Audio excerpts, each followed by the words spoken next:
قل لا أقول لكم عندي خزائن الله ولا أعلم الغيب ولا أقول لكم إني ملك إن أتبع إلا ما يوحى إلي قل هل يستوي الأعمى والبصير أفلا تتفكرون۔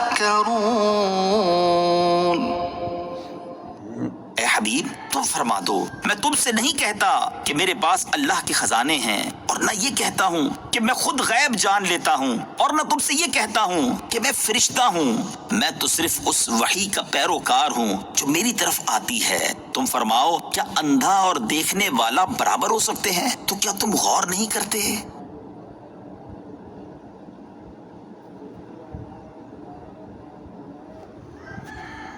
کفار کا طریقہ تھا کہ وہ رسول اللہ صلی اللہ تعالیٰ علیہ وآلہ وسلم سے طرح طرح کے سوال کیا کرتے تھے۔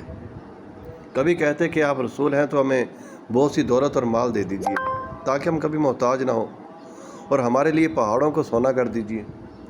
کبھی کہتے کہ گزشتہ اور آئندہ کی خبریں سنائیے اور ہمیں ہمارے مستقبل کی خبر دیجیے کہ کیا کیا پیش آئے گا، تاکہ ہم منافع حاصل کر لیں اور نقصانوں سے بچنے کے لیے پہلے سے انتظام کر لیں۔ کبھی کہتے ہمیں قیامت کا وقت بتا دیں کہ کب آئے گی۔ کبھی کہتے آپ صلی اللہ تعالیٰ علیہ وآلہ وسلم کیسے رسول ہیں جو کھاتے پیتے بھی ہیں اور نکاح بھی کرتے ہیں۔ ان کی ان تمام باتوں کا اس آیت میں جواب دیا گیا کہ تمہارا یہ کلام نہایت بے محل اور جاہلانہ ہے، کیونکہ جو شخص کسی چیز کا دعویٰ کرتا ہو اس سے وہی باتیں دریافت کی جا سکتی ہیں جو اس کے دعوے سے تعلق رکھتی ہیں۔ غیر متعلق باتوں کا دریافت کرنا اور ان کو اس کے دعوے کے خلاف دلیل و حجت بنانا انتہا درجے کی جہالت ہے۔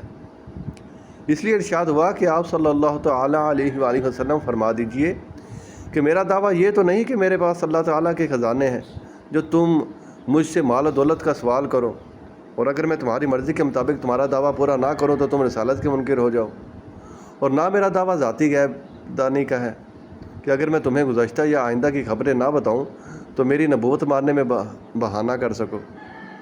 نیز نہ میں نے فرشتہ ہونے کا دعویٰ کیا ہے کہ کھانا پینا اور نکاح کرنا قابل اعتراض ہو، تو جن چیزوں کا دعویٰ ہی نہیں کیا ان کا سوال کرنا ہی بے موقع محل ہے، اور ایسے سوال کو پورا کرنا بھی مجھ پر لازم نہیں۔ میرا دعویٰ تو نبوت اور رسالت کا ہے، اور جب اس پر زبردست دلیلیں اور قوی برہانیں قائم ہو چکی تو غیر متعلق باتیں پیش کرنا کیا معنی رکھتی ہیں۔ اس سے واضح ہو گیا کہ اس آیت کریمہ کو تاجدار رسالت صلی اللہ تعالیٰ علیہ وآلہ وسلم کے غیب پر مطلع کیے جانے کی نفی کے لیے سند بنانا ایسا ہی بے محل ہے جیسا کفار کے ان سوالات کو انکار نبوت کی دستاویز بنانا بے محل تھا۔ مذکورہ بالا کلام کو پڑھنے کے بعد اب دوبارہ آیت کا ترجمہ پیش کیا جاتا ہے۔ اسے پڑھیں اور غور کریں کہ کیا واقعی آیت میں یہی بیان نہیں کیا گیا۔ فرمایا اے حبیب تم فرما دو میں تم سے نہیں کہتا کہ میرے پاس اللہ کے خزانے ہیں، اور نہ یہ کہتا ہوں کہ میں خود غیب جان لیتا ہوں، اور نہ تم سے یہ کہتا ہوں کہ میں فرشتہ ہوں۔ میں تو صرف اس وحی کا پیروکار ہوں جو میری طرف آتی ہے، اور یہی نبی کا کام ہے، لہٰذا میں تمہیں وہی دوں گا جس کی مجھے اجازت ہوگی، اور وہی بتاؤں گا جس کی اجازت ہوگی، اور وہی کروں گا جس کا مجھے حکم ملا ہو۔ اس آیت سے حضور پر نور صلی اللہ تعالیٰ علیہ وآلہ وسلم کے علم عطائی کی نفی کسی طرح مراد ہی نہیں ہو سکتی، کیونکہ اس صورت میں آیتوں میں تعارض کا قائل ہونا پڑے گا اور وہ بالکل باطل ہے۔ علامہ نظام الدین حسن بن محمد نیشا پوری رحمۃ اللہ تعالیٰ علیہ اسی آیت کی تفسیر میں فرماتے ہیں، ارشاد ہوا کہ اے نبی فرما دو کہ میں تم سے نہیں کہتا کہ میرے پاس اللہ تعالیٰ کے خزانے ہیں۔ یہاں یہ نہیں فرمایا کہ اللہ تعالیٰ کے خزانے میرے پاس نہیں، بلکہ یہ فرمایا کہ میں تم سے یہ نہیں کہتا کہ میرے پاس اللہ تعالیٰ کے خزانے ہیں، تاکہ معلوم ہو جائے کہ اللہ تعالیٰ کے خزانے حضور اقدس صلی اللہ تعالیٰ علیہ وآلہ وسلم کے پاس ہیں، مگر حضور پر نور صلی اللہ تعالیٰ علیہ وآلہ وسلم لوگوں سے ان کی سمجھ کے قابل باتیں فرماتے ہیں۔ اس لیے آپ صلی اللہ تعالیٰ علیہ وآلہ وسلم نے ان سے ایسا فرمایا، اور وہ خزانے تمام اشیاء کی حقیقت و ماہیت کا علم ہیں۔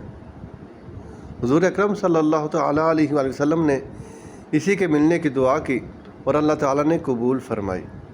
پھر فرمایا میں نہیں جانتا، یعنی تم سے نہیں کہتا کہ مجھے غیب کا علم ہے، ورنہ حضور اکرم صلی اللہ تعالیٰ علیہ وسلم تو خود فرماتے ہیں مجھے ما کان و ما یکون کا علم ملا، یعنی جو کچھ ہو گزرا اور جو کچھ قیامت تک ہونے والا ہے سب کا علم مجھے عطا کیا گیا۔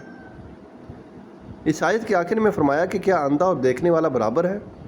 اس سے مراد یہ ہے کہ کیا مومن و کافر اور عالم و جاہل برابر ہیں؟ یعنی ہرگز برابر نہیں ہے۔